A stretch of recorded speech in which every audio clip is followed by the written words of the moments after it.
तो सर बहुत बढ़िया प्रोफेसर भास्कर, आपने जो ये कहा कि केरला सरकार ने तो ऑलरेडी ये इंट्रोड्यूस कर दिया है।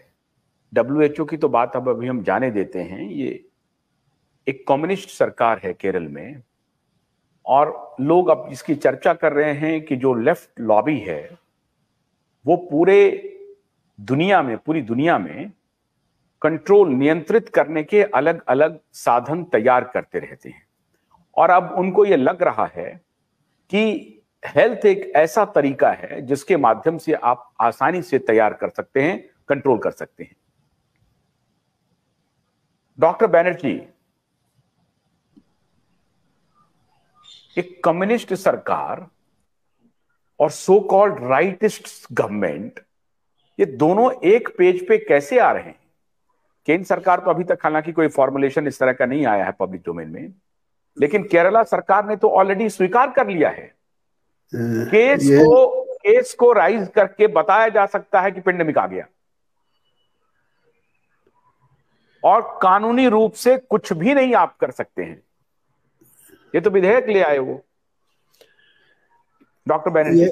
ये अभी जो महामारी हुआ था, जिसको हम महामारी कहे थे लोगों ने, उसमें भी ऐसा ही हुआ था। एक्चुअल ये जो भी मेजर्स चालू किए थे कम्युनिस्ट चाइना से चालू हुआ था। तो यह इसका जो किक स्टार्ट है वो होता है कम्युनिज्म से। उसके बाद सब मार्केट फोर्सेज आ जाते हैं। तो it is the worst of communism and the worst of capitalism. तो दोनों का जो सबसे बुरा जो है वो हम को सबको इसमें फायदा उठाते हैं। कम्युनिस्ट के जो इथोस है, ऑथोरिटेरियनिज्म है, ह्यूमन राइट्स वायलेशन है, उससे क्या जो पावर हंग्री लोग होते हैं उनको पावर मिल जाता है, तो वो भी खुश रहते हैं। और जो मार्केट फोर्सेज है, दवाइयाँ ये करने हैं, टेस्ट किट का ये करना है, प्रोटेक्टिव इक्विपमेंट का ये करना है, तरह तरह के इंटरवेंशन के बारे में जो मार्केट आ जाते हैं, तो वो आपके क्या होता है कि वो मार्केट फोर्सेज भी आ जाते हैं। तो ये दोनों का एक प्रकार से दोनों को फायदा होता है। तो कम्युनिज्म, कैपिटलिज्म के extremes of communism and extreme of capitalism, और इसमें बीच में कई आ जाते हैं।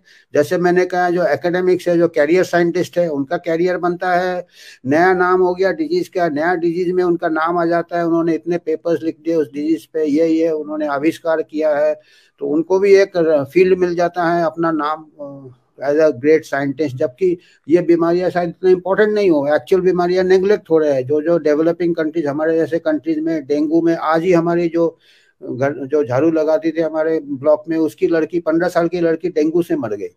अभी देखो डेंगू से कितने बच्चे मर रहे हैं, उसकी गिनती नहीं हो रही है।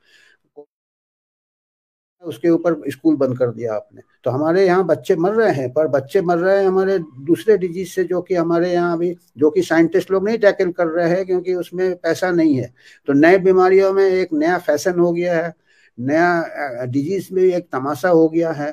It is not serious science any more, कि कोई चैलेंजिंग साइंस नहीं है, it is just the propaganda science. और उसमें जो साइंटिस्ट कूद पड़ते हैं वो सबसे ज्यादा ओवरनाइट फेमस हो जाते हैं, और दे आर नॉट अकाउंटेबल। अभी देखिए, अभी जो हियरिंग हो रहा है यूएसए में, वहाँ पे फौची को जब क्रॉस एग्जामिन किया, उसके पास कोई एविडेंस नहीं था कि सोशल डिस्टेंसिंग से कोई साइंटिफिक बेसिस है, और वो स्वीकार करता है कि there is no science behind social distancing. अरे जब ऐसा नहीं है तो आपने पूरा दुनिया कैसे बंद कर दिया, और अभी कह रहे हो कोई साइंस नहीं है?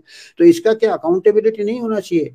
लोगों के बिजनेस चले गए, लोगों ने सुइसाइड कर लिया, लोग अभी भी गरीब है, स्कूल बंद कर दिया आपने सोशल डिस्टेंसिंग पे, अभी आप बोल रहे हैं कि इसके पीछे कोई साइंस नहीं है। तो ऐसा अगर यानी अभी भी इसको साइंटिस्ट मानते हो आप?